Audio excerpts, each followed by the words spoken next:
Bonjour. Quelquefois dans la vie, nous connaissons ce que j'appelle des soustractions, des moments difficiles, des temps où l'on se pose beaucoup de questions,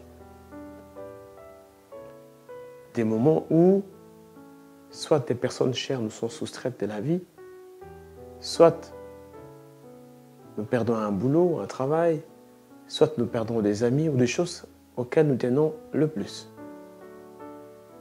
Et on se pose la question, mais qu'est-ce qui se passe? Sommes-nous à la base ou sommes-nous la cause de ce qui nous arrive nous-mêmes? Mais en réfléchissant un peu plus loin et en considérant les Écritures, je me rends compte que quelquefois Dieu, pour nous multiplier ce que nous avons, commence par soustraire. Et donc, la multiplication pour Dieu passe parfois par la soustraction. Nous, pour multiplier, nous avons besoin de notre produit pour le multiplier à un autre, pour en avoir assez. Mais lui commence par soustraire. Et le soustrait, et de ce qu'il a soustrait, alors il peut multiplier. Et je l'appelle le Dieu de la multiplication par la soustraction.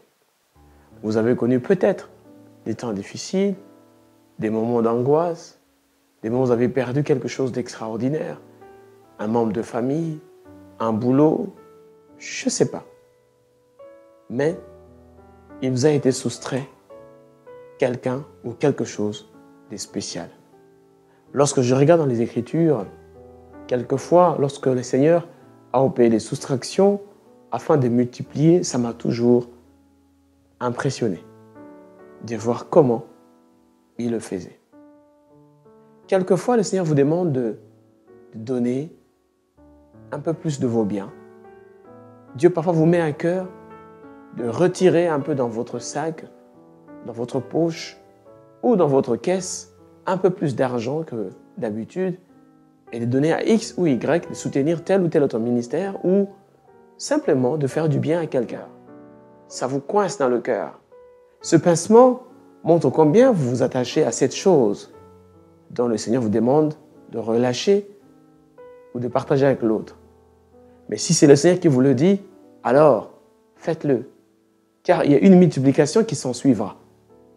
Personne n'a donné au Seigneur et n'est resté pauvre. Et Dieu n'est débiteur de personne. Il n'a la dette de personne. Donne lorsque le Seigneur te demande de donner. Quelquefois, tu demandes à Dieu et il te dit simplement, donne ce que tu as. Et lorsque tu regardes, il te reste essentiellement de quoi survivre. Il m'est arrivé un jour une demande express que le Seigneur m'avait faite. J'avais une très belle chemise achetée et qui n'était même pas encore utilisée. Elle était encore bien emballée. Alors le Seigneur me met à cœur de donner à un frère. J'aimais beaucoup cette chemise. Waouh! J'ai obéi et j'ai donné la chemise. Et après, je n'ai plus eu mal.